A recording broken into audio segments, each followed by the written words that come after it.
Hi students, welcome back to geology. Today we are talking about Earth's materials and we're talking about the making of a sedimentary rock. So this is our second rock type that we're going to start discussing.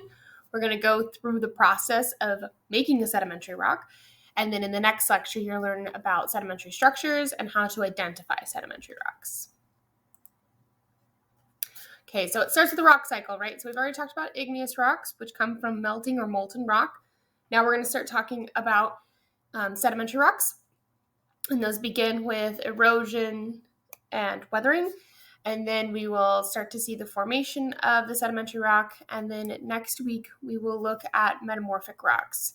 Okay, so these are the three rock types that we're going to focus on, and I would recommend somewhere in your notebook writing down the rock cycle and practicing drawing it and arranging it. You can also do some arts and crafts to try to cut out construction paper and make your own, just so that you get more familiar with the rock cycle. All right, so making a sedimentary rock. Sedimentary rocks are mostly found at the Earth's surface. So most of the crust is actually igneous, but 80% of what we see on the surface is considered sedimentary. So that includes sediments and loose material.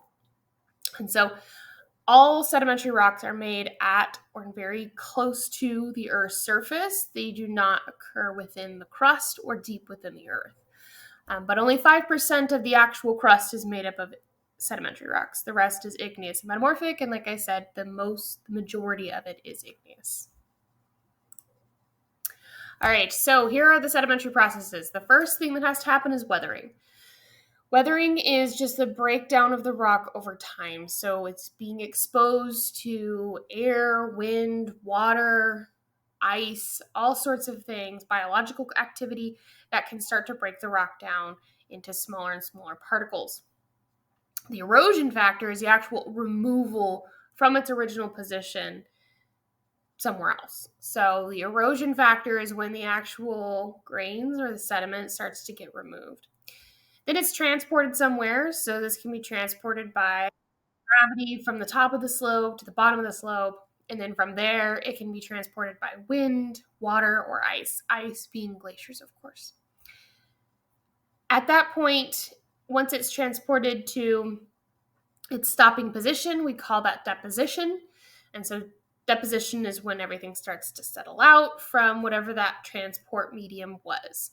And so once it's deposited, that's when the final stage begins, where things start to compact and cement together, which we also call lithification. All right, so weathering and erosion. With weathering, we have two different types that we look at. We have mechanical weathering and we have chemical weathering.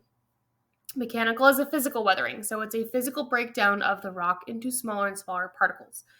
Chemical weathering, there is one or more chemical change or component change to the rock. So we see a chemical change here, which I'll show you some examples in a second.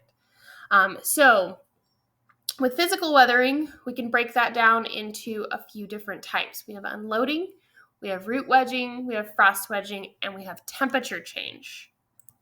Okay, so let's first look at unloading. Okay, with unloading, what's happening here is previously pressurized plutons are being exposed at the surface and starting to crack. And so what happens is if I take this example plastic, imagine that this is a pluton. If I scrunch it up and hold it in my hands nice and tight, right? It's under pressure. So this is like that bottom left there where you can see the dinosaur on top, where there's pressure points on every side of that pluton. So that material is being pressurized underground. And as soon as it comes to the surface and the pressure is released, what starts to occur? It starts to expand. It starts to crack. Right? So from that expansion and cracking, that's a weathering form. And that weathering form we call is unloading. So there's reduction in pressure when the overlying rock is eroded away and that pluton or that dome feature is exposed at the surface. That cracking creates a bunch of fractures in the rock, which we call sheeting and joints. And the sheets are just those big slabs of rock that come off. And so you can see the picture of Half Dome there in the upper left-hand corner, showing you all of those joints, which are all the little cracks and crevices that you can see. And all of those pieces of rock are the sheets. The next one we have is frost wedging. So frost wedging occurs in a freezing thawing cycle where water seeps into cracks in the rock. When water freezes, it does what? It expands, right? So when it expands, it starts to put pressure on the rock and push it apart. And in that case, it starts to break it in half or into pieces, wherever those crevices are. So the more crevices there are, the more the rock is going to get broken apart. And you do need to be in an area where freeze thaw occurs. So you need water and you need temperatures low enough for it to freeze frequently. And you have this cycle of freeze thaw, freeze thaw, freeze thaw, puts a lot of pressure on the rock. It causes it to break down. Then we have root wedging. So the crevices that are in rocks is where the water is going to sit, right? So wherever water is, that's where biological components, plants, trees, they want the water. They need the minerals, right? So they are going to follow all of those crevices where the water is and kind of root themselves in those crevices. As that happens and roots grow and expand, it puts pressure on the rocks and fractures them. And so it breaks them down into smaller pieces, and eventually things will start to break off. All right, moving on to chemical weathering. With chemical weathering here, we're looking at oxidation, dissolution, and hydrolysis. So the first one there, oxidation, is probably pretty familiar to you already. Oxidation is basically just the rusting of the iron-rich minerals in the rock. So here we have a granite that you can see the oxidation rind on the outside where it is orange, and the inside there has not been affected, and that is because you need iron and oxygen combined with water exposed at the surface, and we see the rusting or oxidation of those iron-rich minerals, creating this kind of orange color. So this isn't going to happen at depth because you need the oxygen in order to rust the iron. All right, then with dissolution here, we are looking at basically dissolved rocks. So with slightly acidic water hitting slightly basic rock formations, you're going to get a dissolved feature. So for example, limestone is made up of calcium carbonate, and limestone being made of calcium carbonate makes it very basic. So slightly acidic water, rain or natural or from pollution, hitting that rock surface starts to break it down and dissolve. And so I do have the chemical formulas on here for you, but I won't necessarily ask you to recite them. I will just ask you what chemicals are involved in this. So we're looking at water, carbon dioxide, calcite, etc. All right, and then the last one here is hydrolysis. This is obviously driven by water. It's a reaction of feldspar to water when it's exposed over time. It's a big, long chemical formula there. But basically, we do have water introduced to a feldspar environment. That feldspar starts to weather and change into something called kaolinite, which is a clay mineral. Okay, so this really just happens to our feldspars, and they weather into these clay minerals with the introduction of water to the material. So the silicate mineral feldspar is unstable at the Earth's surface, and so it starts to weather to a more stable mineral, which would be kaolinite in this case.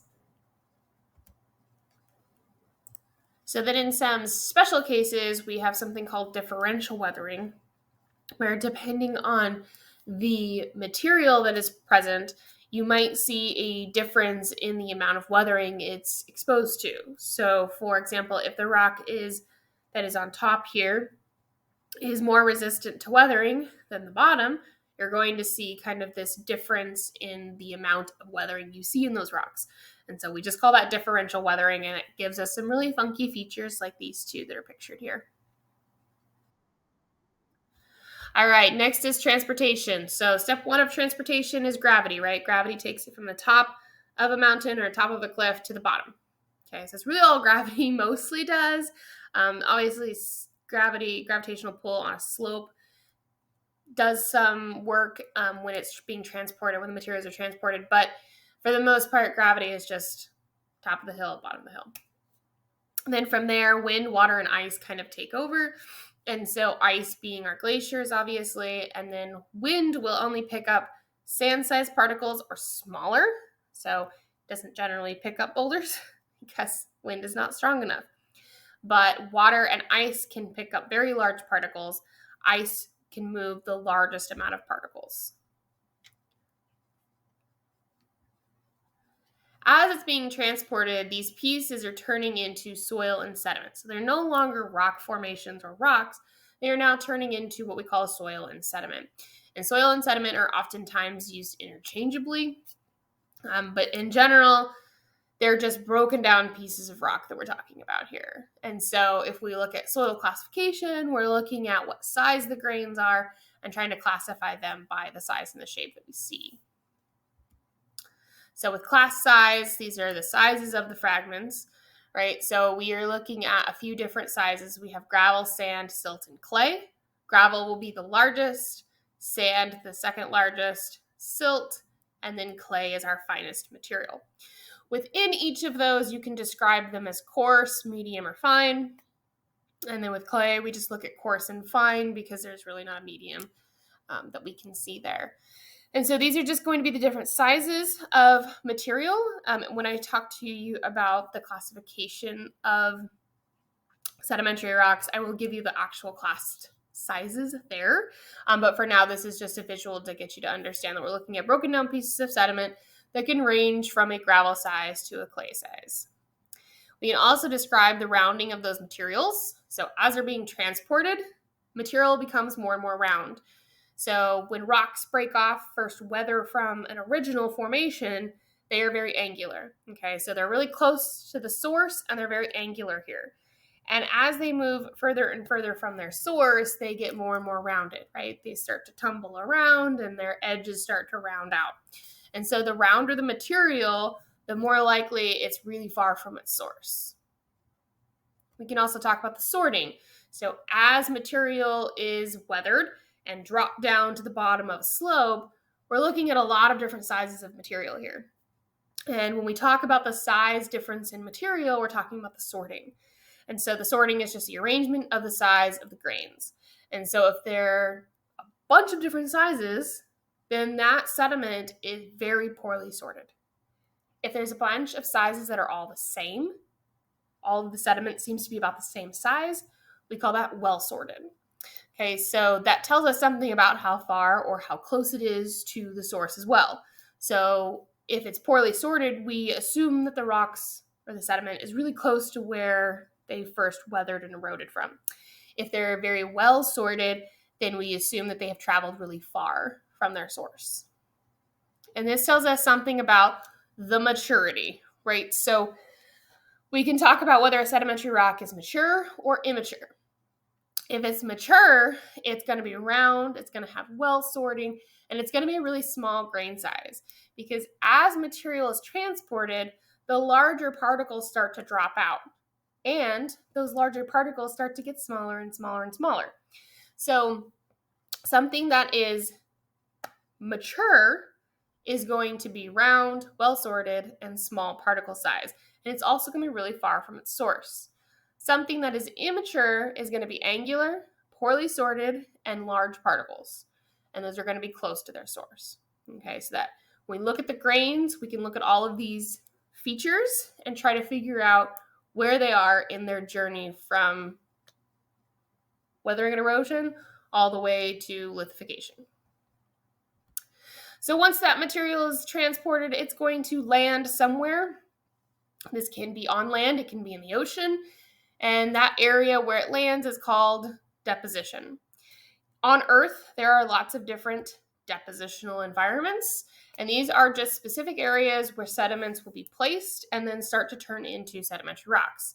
They can be in a stream channel. We might see them on a beach. It might happen in the deep ocean. It might happen in a lake, maybe underneath a glacier when a glacier starts to retreat. Maybe it's from an evaporite, so it was evaporated from really saline water that started to crystallize. Maybe it's from an alluvial fan. There are lots of different depositional environments, and depending on the rocks that we look at, we can actually figure out what their depositional environment was, and that tells us something about what happened in the geologic past in this specific region. So if we look at these rocks here, we have 3 samples, A, B, and C, and I want you to try to figure out, of the options given, what depositional environment each one is from. So if we look at A, do you think it's a riverbed, a beach, or deep marine? Do you think B is one of those 3? So go ahead and pause the video really quick, and then we will discuss. Okay, so with A, do you think it's a riverbed, beach, or deep marine? So the big telltale sign there is that we have shells and fossils in it. A lot of deep marine is going to have shells in it. Okay, so the depositional environment for A is going to be deep marine. For B, we're looking at gravels, right? So you see those rounded pebbles, gravels that are in that rock that kind of looks like a solidified riverbed. So B would be riverbed. And then C is a sandstone. It's primarily made up of sand. So all those sand-sized particles there have been smushed together and glued. And that is probably made from something like a beach. There's also other places we can get sandstones, but it could be a beach environment. So that's how you would kind of use some of the clues in the rock to tell you what depositional environment you're looking at. Then the final step is compaction and cementation, or lithification. So here, this is from natural compaction. So as sediment is deposited, more and more can pile on top, and that increase in material starts to compress all of it, and all of the pore spaces start to decrease. And so that pressure from more materials starts to put weight on the material that's already there, and that's the compaction portion. From there, if there is some sort of fluid that runs through the remaining pore spaces and can actually cement the rock together, we will see the full cementation of the material.